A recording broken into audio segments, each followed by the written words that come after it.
The wind danced through the tall grass as Ben Harlan stepped out onto the creaking porch of the old cottage. He took a slow breath, filling his lungs with the scent of pine and damp earth.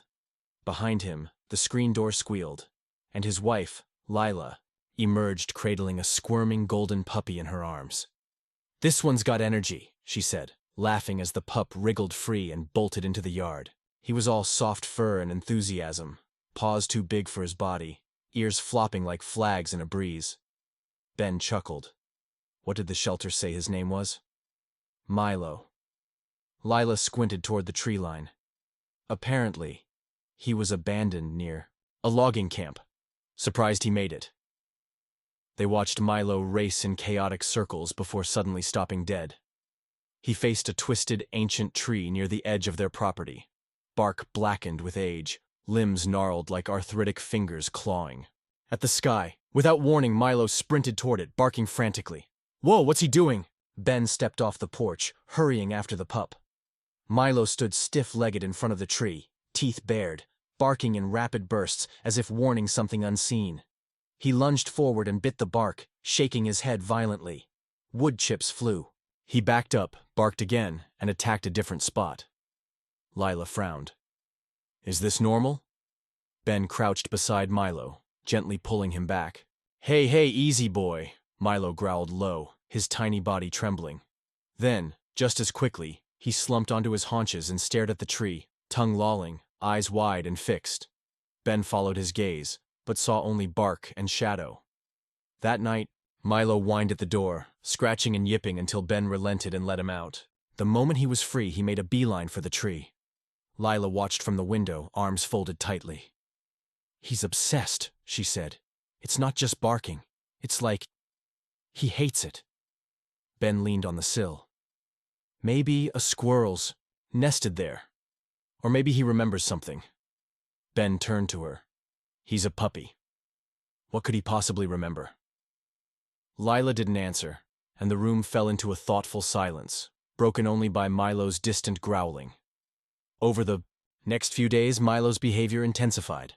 Every morning he bolted for the tree.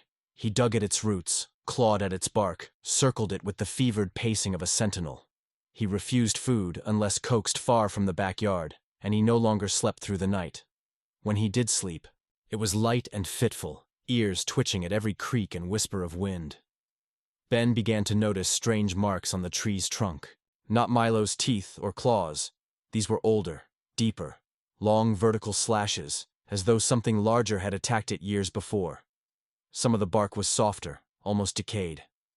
On one side of the trunk, near where Milo had first bitten, was a faint depression.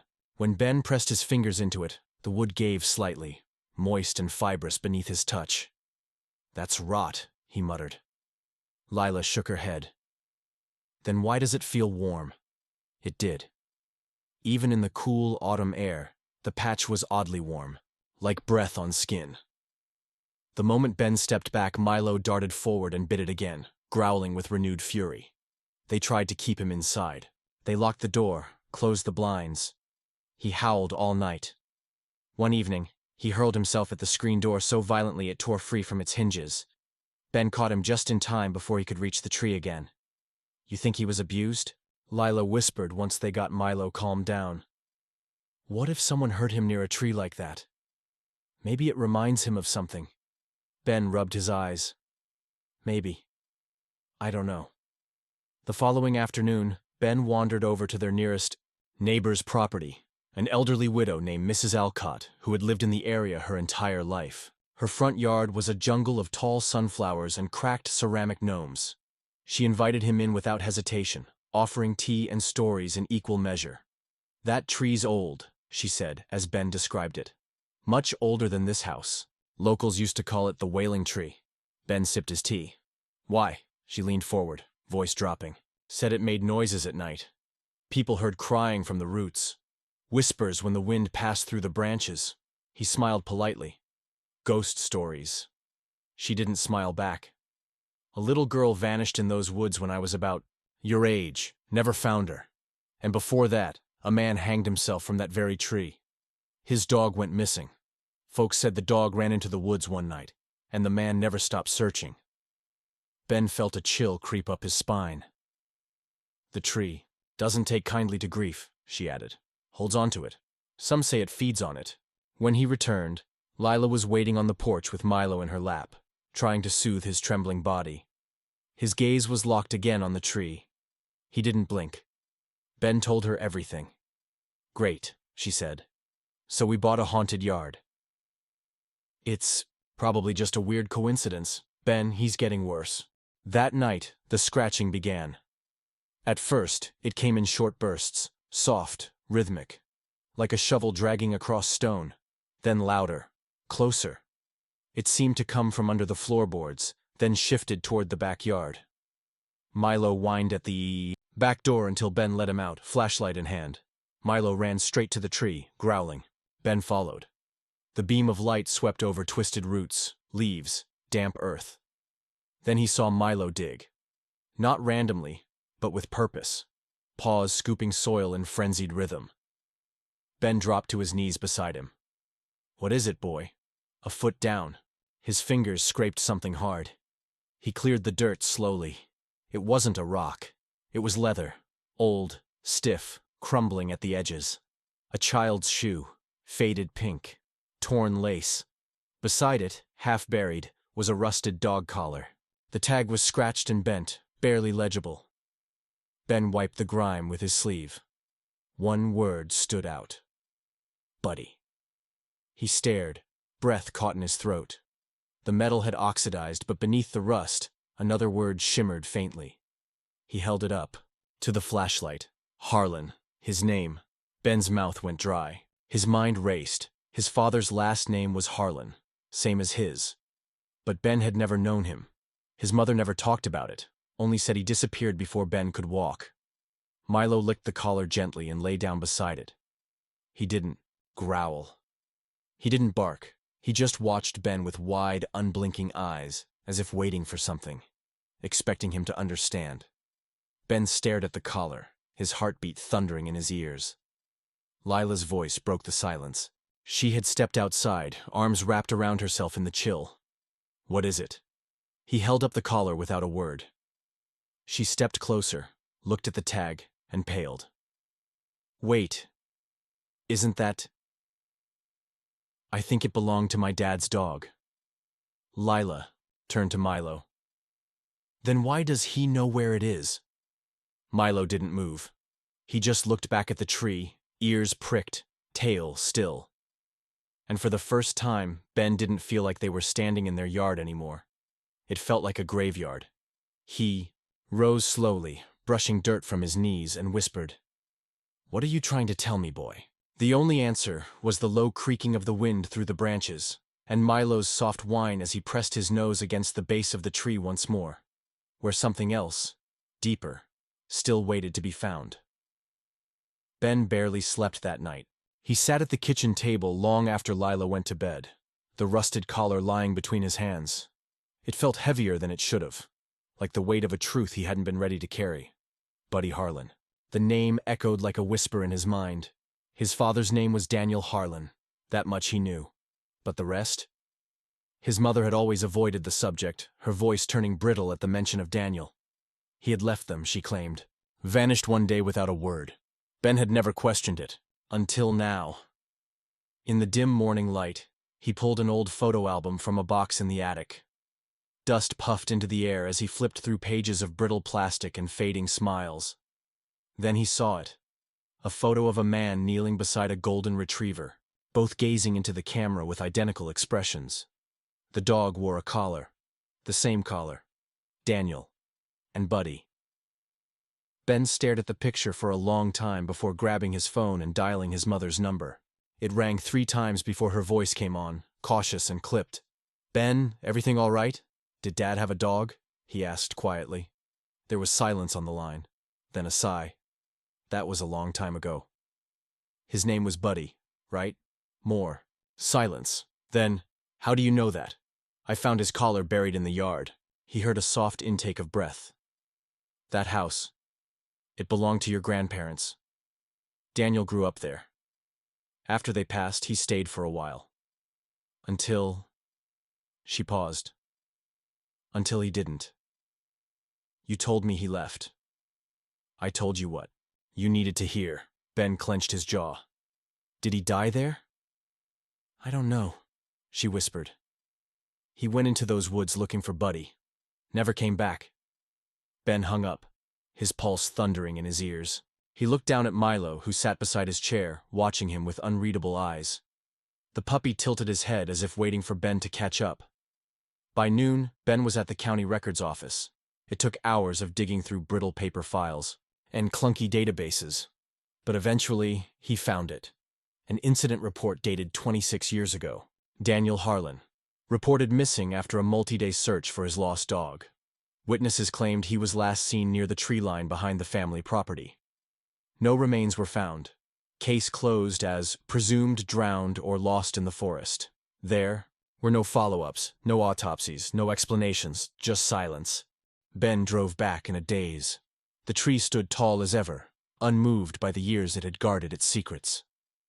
Milo lay at its base, tail still, eyes half-lidded in a strange, tranquil vigil. That night, Lila invited someone over. Dr. Sonia Clemens was unlike anyone Ben expected.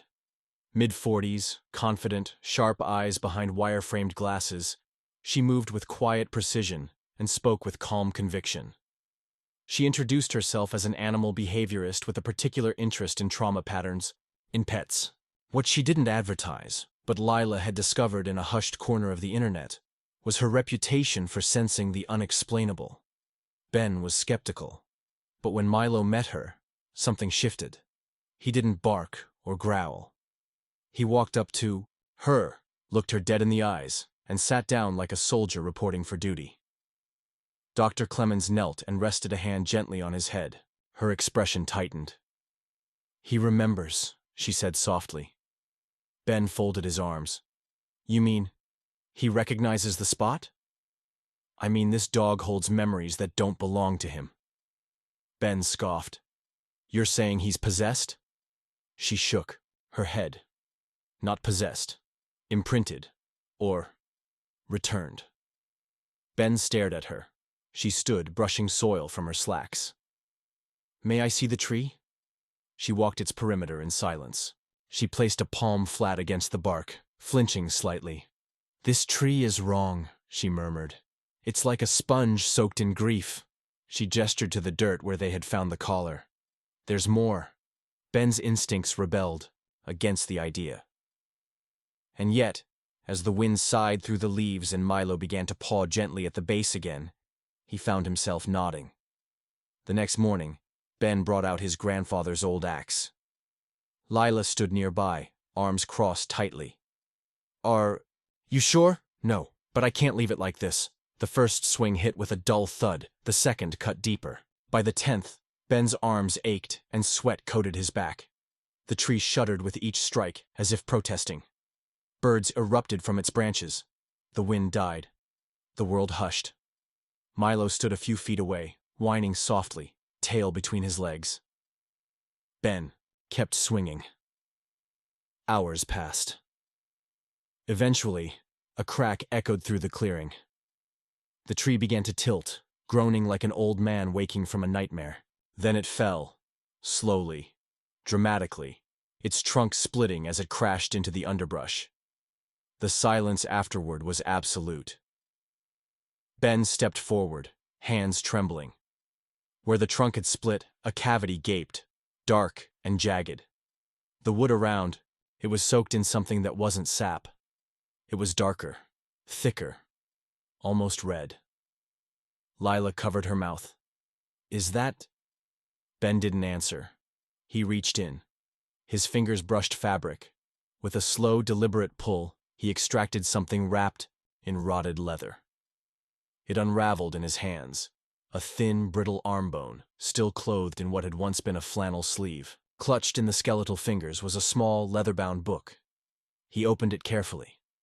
The writing was faded, smeared in places by moisture and time.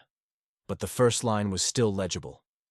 If someone finds this, it means the tree has taken me, too. The pages that followed were a journal. Daniel's journal. Ben read in silence, the words sinking like stones. Daniel had been searching for Buddy when he started hearing barking at night, always from the direction of the tree. No matter how far he went into the forest, he always ended up back at the tree.